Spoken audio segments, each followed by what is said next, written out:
Balancing, EQ, compression, ഈ 3 സാധനമാണ് ഒരു മിക്സിനകത്ത്, അല്ലെങ്കിൽ ഒരു മിക്സിൻ്റെ നെടുംതൂണെന്ന് പറഞ്ഞ സാധനം, നെടുംതൂണുകൾ. അതിനകത്ത് അധികം ആൾക്കാർക്ക് സംശയമൊന്നും ഉണ്ടാവില്ല, കാരണം അതാണ് മെയിനായിട്ടുള്ള സാധനം. ബാലൻസിങ് എന്ന് പറയുമ്പോൾ അതിനകത്ത് പാനിങ്ങും കൂടി വരും എന്നുള്ളതേ ഉള്ളൂ. സോ EQ എന്ന് പറയുന്ന സാധനം അതിനകത്തൊരു വലിയൊരു ചങ്കസാണെന്നുള്ളതിലും ആൾക്കാർക്ക് വലിയ ഡൗട്ട് ഉണ്ടാവില്ല. കാരണം അതിലാണ് നമ്മൾ മെജോറിറ്റി സൗണ്ടിൻ്റെ ഷേപ്പിങ്ങും ഫ്രീക്വൻസി മാനിപ്പുലേഷൻസും കാര്യങ്ങളൊക്കെ അധികം ചെയ്യുന്നത്. സോ EQ എന്ന് പറയുമ്പോൾ ആൾക്കാർക്ക് ഭയങ്കര സിമ്പിളുമാണ്, അതേസമയം ഭയങ്കര കോംപ്ലിക്കേറ്റഡുമാണ്. കാരണം എന്താണെന്ന് വെച്ച് കഴിഞ്ഞാൽ ആൾക്കാർക്ക് ഈ EQ എന്ന് പറഞ്ഞ കൺസെപ്റ്റ് പെട്ടെന്ന് തലയിൽ കയറും.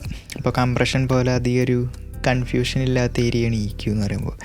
കംപ്രഷൻ എന്ന് പറയുമ്പോൾ എന്താണ് ആക്ച്വലി അറ്റാക്ക് റിലീസ് കാര്യങ്ങൾ ചെയ്യണത്, അങ്ങനത്തെ കൺഫ്യൂഷനുകളും അത് കേൾക്കാൻ പറ്റാത്ത അവസ്ഥയൊക്കെ ഉണ്ട്. പക്ഷേ EQ എന്ന് പറയുമ്പോൾ സ്ട്രൈറ്റ് ഫോർവേഡാണ്, എല്ലാവർക്കും അറിയാം എന്താ സംഭവം എന്ന്.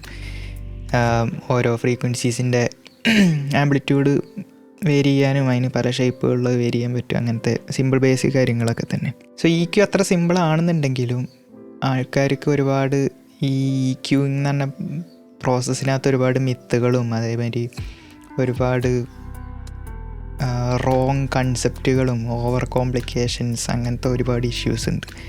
അതിനെ ഡീമിസ്റ്റിഫൈ ചെയ്യലാണ് ഇന്നത്തെ ഉദ്ദേശം. സോ EQനെ അപ്രോച്ച് ചെയ്യുന്ന സമയത്ത് നമുക്ക് 2 അപ്രോച്ചായിട്ട് ക്ലാസിഫൈ ചെയ്യാം.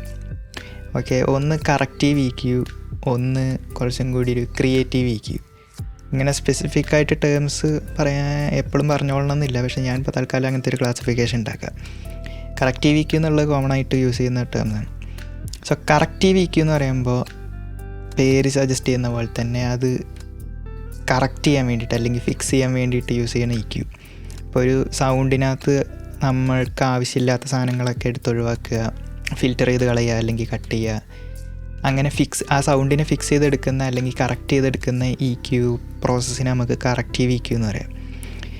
പിന്നെ രണ്ടാമത്തെയാണ് ക്രിയേറ്റീവ് EQ. അത് അങ്ങനെ അധികം ആൾക്കാർ മെൻഷൻ ചെയ്യുന്ന കേൾക്കല്ല, പക്ഷേ ഞാൻ ഉദ്ദേശിക്കുന്നത് എന്താണെന്ന് വെച്ച് കഴിഞ്ഞാൽ കുറച്ചും കൂടി ഒരു ടോണൽ ഷേപ്പിംഗ് അല്ലെ ടോൺ ബൂസ്റ്റിംഗ്, അങ്ങനത്തെ ഒരു എന്താ പറയുക, നമ്മുടെ സോങ്ങിനനുസരിച്ചിട്ട് സൗണ്ടിനെ ഷേപ്പ് ചെയ്യുന്ന ടോണൽ ഷേപ്പിംഗ്, അതന്നെ അങ്ങനെ യൂസ് ചെയ്യുന്ന ഒരു EQ അപ്രോച്ച്, അതിനെ ക്രിയേറ്റീവ് EQ എന്നും പറയാം.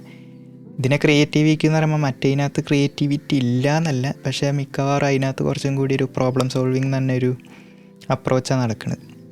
മറ്റേതിനകത്ത് കുറച്ചും കൂടി ക്രിയേറ്റീവായിട്ടുള്ള അല്ലെങ്കിൽ നമ്മളുടെ സോങ്ങിനായിട്ട് വേണ്ട ഒരു ടോണൽ ഷേപ്പിങ്ങും കാര്യങ്ങളും, അങ്ങനത്തെ ഒരു ക്രിയേറ്റീവ് അപ്രോച്ച്. സോ മിക്കവാറും ആൾക്കാർ ഈ EQനെ അപ്രോച്ച് ചെയ്യുന്ന സമയത്ത് ഇതേപോലെ ഭയങ്കര കോംപ്ലിക്കേറ്റഡ് ആക്കും, എസ്പെഷ്യലി ഈ കറക്റ്റീവ് EQ എന്ന് പറയുന്ന പരിപാടിയിൽ. അപ്പോൾ എന്താ സംഭവിക്കുകയെന്ന് വെച്ച് കഴിഞ്ഞാൽ അവർ ഈ മറ്റേ ഫാബ് ഫിൽറ്റർ Pro Q3 പോലത്തെ EQ എടുക്കും, വിഷ്വലായിട്ട് കാണാൻ പറ്റുന്നത്. എന്നിട്ട് അതിനകത്ത് ഇങ്ങനെ ഭയങ്കര കോംപ്ലിക്കേറ്റഡ് ആയിട്ടുള്ള കുറേ നോച്ചുകളും അതും ഇതും ഒരുപാട് എന്തൊക്കെയോ മോഡേൺ ആയിട്ട് വരച്ചാരി ഉണ്ടാവും, അല്ലെങ്കിൽ പൂച്ചമാന്തേരി ഉണ്ടാക്കി വെച്ചു. അപ്പോൾ അങ്ങനെ അപ്രോച്ച് ചെയ്യാനുള്ളൊരു സാധനം അല്ല EQ എൻ്റെ അഭിപ്രായത്തിൽ. എനിക്ക് അങ്ങനത്തെ ഒരു അപ്രോച്ചിനോട് താല്പര്യമില്ല, ഈ ഇങ്ങനെ ഒരുപാട് EQ മൂവുകളും കുഞ്ഞു നോച്ചുകളൊക്കെ ഉണ്ടാക്കി വെക്കുന്നതിനോട്. സോ അതിനെക്കാട്ടും ബെറ്റർ ആയിട്ടുള്ളൊരു ഓപ്ഷൻ എന്ന് പറഞ്ഞു കഴിഞ്ഞാൽ, ഇതെൻ്റെ ഒപ്പീനിയനാണ് കേട്ടോ, അത് ഇതാണ് ശരി, അങ്ങനെ ഇത് ശരി അത് തെറ്റ്, അങ്ങനത്തെ റൂളുകളൊന്നുമില്ല. സോ എൻ്റെ ഒരു അപ്രോച്ച് എങ്ങനെയാണെന്ന് വെച്ച് കഴിഞ്ഞാൽ, EQ എന്ന് പറയുമ്പോൾ ആദ്യം തന്നെ ഇപ്പോൾ ഒരു ഏത് സൗണ്ടുകൾ ഇങ്ങനെ അപ്രോച്ച് ചെയ്യാം. പക്ഷേ ഒരു എക്സാമ്പിളിന് ഞാനിപ്പോൾ വോക്കൽസിനെ വെച്ചിട്ട് എക്സാമ്പിൾ പറയാം. സോ ഒരു വോക്കൽ കിട്ടിക്കഴിഞ്ഞാൽ അല്ലെങ്കിൽ ഏത് സൗണ്ട് കിട്ടിക്കഴിഞ്ഞാലും അതിനകത്ത് ആവശ്യമില്ലാത്ത സാധനങ്ങളെ ആദ്യമേ മുളയിലേ നുള്ളലാണ് എൻ്റെ ഒരു അപ്രോച്ച്. അപ്പോൾ ഞാൻ ആദ്യം തന്നെ ഇപ്പോൾ ഒരു എക്സാമ്പിൾ ഒരു വോക്കൽ കിട്ടിക്കഴിഞ്ഞാൽ അതിനകത്ത് ആ ഒരു താഴത്തൊരു റമ്പിൾ, ലോ എൻ്റെ അനാവശ്യമായിട്ടുള്ള കുറച്ച് മറ്റേ സൗണ്ടുകളും, പിന്നെ കുറേ റൂം ടോൺ അല്ലെങ്കിൽ പുറത്ത് വണ്ടി പോകുന്ന സൗണ്ട്, അങ്ങനത്തെ കുറേ ലോ എൻഡ് കച്ചറുണ്ടാവും. അപ്പോൾ അതിനെ ഒഴിവാക്കലാണ് ആദ്യത്തെ ഒരു പരിപാടി. അതിന് മാത്രമല്ല, എന്തെങ്കിലും പ്രശ്നങ്ങളുണ്ടെങ്കിൽ അതിനെ ഒഴിവാക്കുക. അല്ലെങ്കിൽ റൂമിനകത്തൊരു റെസനൻസ് ഉണ്ട്, എന്തെങ്കിലും ഉറക്കെ പാടിയ സ്ഥലത്ത് ഒരു റെസനൻസ് വരുന്നുണ്ട്, അങ്ങനെ എന്തെങ്കിലും എനിക്ക് ആവശ്യമില്ലാത്ത സാധനം ആ സിഗ്നലിനകത്ത് ഉണ്ടെങ്കിൽ അത് ആദ്യമേ കട്ട് ചെയ്ത് ഒഴിവാക്കലാണ് ഞാൻ ചെയ്യുന്നത്. അപ്പോൾ ആദ്യമേ ഞാൻ ഇങ്ങനത്തെ Pro Q3 പോലത്തെ ഒരു EQ ആണ് യൂസ് ചെയ്യുക. എന്നിട്ട് ഒരു ലോ എൻഡ് കട്ട് ചെയ്യും. പിന്നെ ഈ ലോ എൻഡ് കട്ട് ചെയ്യുന്ന സമയത്ത് ശ്രദ്ധിക്കേണ്ട കാര്യം എന്ന് വെച്ച് കഴിഞ്ഞാൽ, ഇപ്പോൾ വോക്കലായാലും ഏത് ഇൻസ്ട്രുമെൻ്റ് ആയാലും അതിൻ്റെ ലോ ഫണ്ടമെൻ്റൽ പോകാതെ ശ്രദ്ധിക്കണം. ഇപ്പോൾ എസ്പെഷ്യലി വോക്കലിനകത്തൊക്കെ EQ ചെയ്യുന്ന സമയത്ത്, ഈ ലോ കട്ട് ചെയ്യുന്ന സമയത്ത് നമ്മൾ ഒരു ഹൈ പാടുന്ന സ്ഥലത്താണ് നമ്മളിങ്ങനെ ലൂപ്പ് ചെയ്യുക, അല്ലെങ്കിൽ ആ ഒരു ഭാഗത്ത് വെച്ചിട്ടാണ് നമ്മൾ പ്ലേ ചെയ്തുകൊണ്ട് EQ ചെയ്യണമെങ്കിൽ വേറെ ഏതെങ്കിലും ഒരു ഭാഗത്ത് ലോ നോട്ട് വരുന്ന സമയത്ത് ആ ലോൻ്റെ ഫണ്ടമെൻ്റൽ കട്ടാവാൻ ചാൻസ് ഉണ്ട്. അപ്പോൾ അത് ഒന്ന് ശ്രദ്ധിച്ചിട്ട് വേണം ചെയ്യാൻ വേണ്ടിയിട്ട്. അപ്പോൾ ചുമ്മാ അങ്ങോട്ട് കണ്ടിട്ട് അങ്ങോട്ട് ലോ കട്ട് ചെയ്യാൻ പാടില്ല. അപ്പോൾ 100 ഹെഡ്സിൻ്റെ മുകളിലേക്ക് ലോ കട്ട് ചെയ്യുമ്പോൾ ഒന്ന് ശ്രദ്ധിക്കുന്നത് നല്ലത്, എസ്പെഷ്യലി മെയിൽ വോക്കൽസിനകത്ത്. ചിലപ്പോൾ ഫണ്ടമെൻ്റൽ അപ്പുറത്തായിരിക്കും കാണുക, ചിലപ്പോൾ വേറൊരു സെഷനിൽ അല്ലെങ്കിൽ കോറസിലോ അല്ലെങ്കിൽ എൻഡിലോ എവിടെയെങ്കിലും ഭയങ്കര ലോ പാടുന്ന ഏരിയ ഉണ്ടെന്നുണ്ടെങ്കിൽ ചിലപ്പോൾ നിങ്ങളെ ലോ കട്ടിലേക്ക് ആ ഫണ്ടമെൻ്റൽ വരും. അപ്പോൾ ഭയങ്കര തിന്നായിട്ട് ഫീൽ ചെയ്യാനൊക്കെ ചാൻസ് ഉണ്ട്. അതേമാതിരി അക്കോസ്റ്റിക് ഗിറ്റാറോ ഏത് ഇൻസ്ട്രുമെൻ്റ് ആണെന്നുണ്ടെങ്കിലും, നിങ്ങൾ ലോ കട്ട് ചെയ്യുന്ന ഇൻസ്ട്രുമെൻ്റ് ആണെന്നുണ്ടെങ്കിൽ. പിന്നെ ആ ഒരു ചടങ്ങ് കഴിഞ്ഞ് കഴിഞ്ഞാൽ പിന്നെ ഉള്ളത് എന്ന് പറഞ്ഞു കഴിഞ്ഞാൽ എന്തെങ്കിലും പ്രശ്നം കേൾക്കുന്നുണ്ടെങ്കിൽ അതിനെ അഡ്രസ്സ് ചെയ്യുക ഈ കറക്റ്റീവ് EQനകത്ത്. ഇപ്പോൾ എന്തെങ്കിലും പ്രശ്നം കേൾക്കുന്നുണ്ടെങ്കിൽ മാത്രം, അതാണ് സ്പെസിഫിക്കായിട്ട് ഞാൻ പറയുന്നത്, എന്തെങ്കിലും പ്രശ്നം കേൾക്കുന്നുണ്ടെങ്കിൽ മാത്രം അതിനെ പോയി കട്ട് ചെയ്യുക അല്ലെങ്കിൽ നോ ചെയ്ത് കളയുക, എന്താണെന്ന് വെച്ചാൽ ചെയ്യുക. ഇപ്പോൾ മിക്കവാറും വോക്കൽസിൻ്റെ കേസിൽ വീണ്ടും ഇപ്പോഴത്തെ മിക്കവാറും റെക്കോർഡിങ്ങുകളിൽ നമുക്ക് കിട്ടുന്ന വോക്കൽ റെക്കോർഡിങ്സിലധികവും പ്രോക്സിമിറ്റി എഫക്റ്റ് എന്ന് പറഞ്ഞ പരിപാടി ഉണ്ടാവും. എന്ന് വെച്ചാൽ ഈ കാർഡിയോയിഡ് പോളർ പാറ്റേണുള്ള മൈക്കിൻ്റെ അടുത്ത് നിന്ന് സംസാരിക്കാൻ പറ്റില്ല, പാടുമ്പോൾ ഒരു ലോയിൻ്റെ ബൂസ്റ്റ് വരും. ഇപ്പോൾ ഞാൻ അങ്ങനെ അടുത്തേക്ക് വരുമ്പോൾ ലോയിൻ്റെ കൂടുന്നതായിരിക്കും. അപ്പോൾ അതിനെയാണ് പ്രോക്സിമിറ്റി എഫക്റ്റ് വരിക. അപ്പോൾ അത് മിക്കവാറും വോക്കൽസിലൊക്കെ ഉണ്ടാവും, ഇപ്പം കിട്ടുന്ന മിക്കവാറും എല്ലാത്തിലും ഉണ്ടാവും അത്. അപ്പോൾ അതുകൊണ്ടാണ് നമുക്ക് കിട്ടുന്ന റോ വോക്കൽ ട്രാക്കുകൾ എപ്പോഴും ഒരു അടഞ്ഞൊരു മടി ആയിട്ട് കേൾക്കും. അപ്പോൾ അതുകൊണ്ട് മിക്കവാറും കേസിൽ, ഞാനിത് റൂളായിട്ട് പറയുന്നതല്ല, മിക്കവാറും കേസിൽ ആ ഒരു 150 to 300 റേഞ്ചിൽ ഒരു പ്രോക്സിമിറ്റി എഫക്റ്റിൻ്റെ ചാൻസ് ഉണ്ട്. അപ്പോൾ ആ ഭാഗം കുറച്ച് ഒഴിവാക്കി കഴിഞ്ഞാൽ അതും ഹെൽപ്ഫുൾ ആവുന്നതായിട്ട് സാധാരണ കാണലുണ്ട്. ഓക്കെ. പിന്നെന്തെങ്കിലും ഇതേപോലെ റൂം റെസനൻസോ അങ്ങനെ എന്തെങ്കിലും ഞാൻ ഓഡിബിളി കേൾക്കുന്നുണ്ടെങ്കിൽ മാത്രമേ ആ സ്റ്റേജിൽ ഞാനത് കറക്റ്റ് ചെയ്യാൻ പോവുള്ളൂ. അല്ലെങ്കിൽ ആ ഒരു ലോക്കട്ടും ആ ഒരു പ്രോക്സിമിറ്റീൻ്റെ ഭാഗം കൊണ്ട് തന്നെ എൻ്റെ കറക്റ്റീവിക്ക് കഴിയും. പിന്നെ അടുത്ത പ്രോസസ്സുകൾ നിങ്ങൾ എന്താണെന്ന് വെച്ച് കഴിഞ്ഞാൽ, ഇപ്പോൾ കംപ്രഷനോ അല്ലെങ്കിൽ സാച്ചുറേഷനോ ഓട്ടോ ട്യൂണോ എന്ത് പ്രോസസ്സാണ് നിങ്ങൾ അതിൻ്റെ ശേഷം ചെയ്യണമെന്ന് വെച്ച് കഴിഞ്ഞാൽ അത് ചെയ്യുക.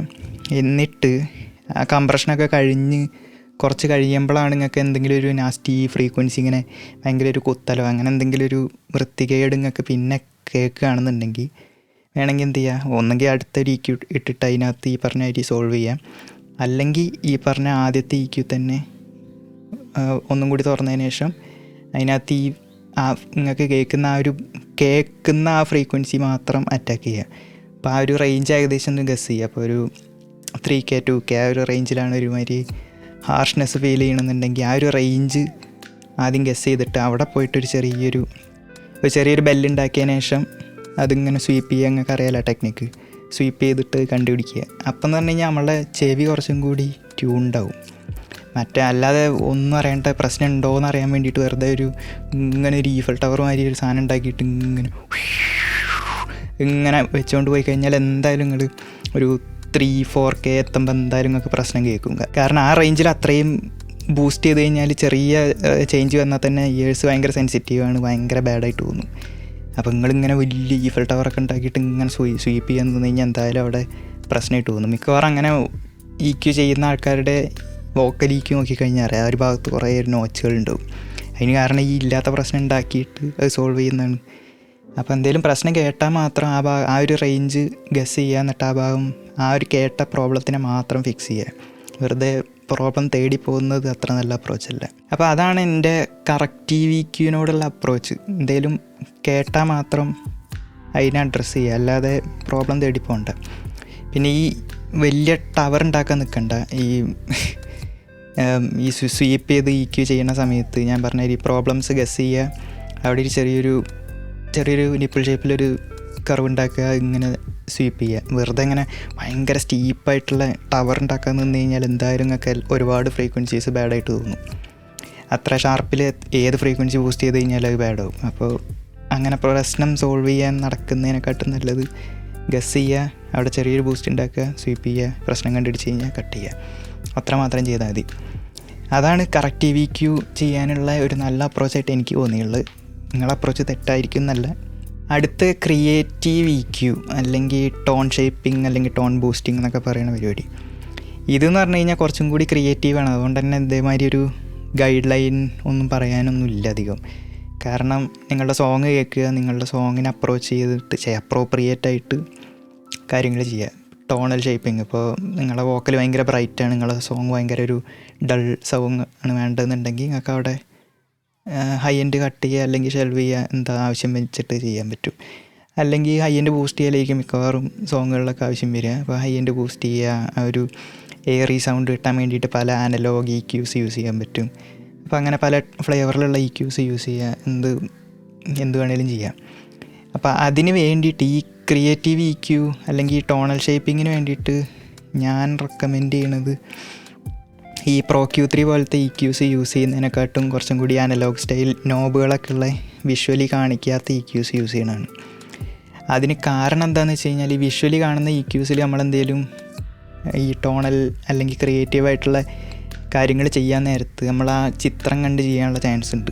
ഇപ്പോൾ ഒരു ഹൈ എൻഡ് ബൂസ്റ്റ് ചെയ്യുന്ന സമയത്ത് നിങ്ങൾ ആ ഷെൽഫിൻ്റെ ഷേപ്പ് ഇങ്ങനെ ഭയങ്കര ഒരു ബൂസ്റ്റായിട്ട് തോന്നിക്കഴിഞ്ഞാൽ നിങ്ങൾക്ക് തോന്നുന്നു അത്ര ബൂസ്റ്റ് ചെയ്യേണ്ട ആവശ്യമൊന്നുമില്ല, ആരോ പറഞ്ഞിട്ട് 3 dB ബൂസ്റ്റ് ചെയ്യാൻ പാടുള്ളൂ.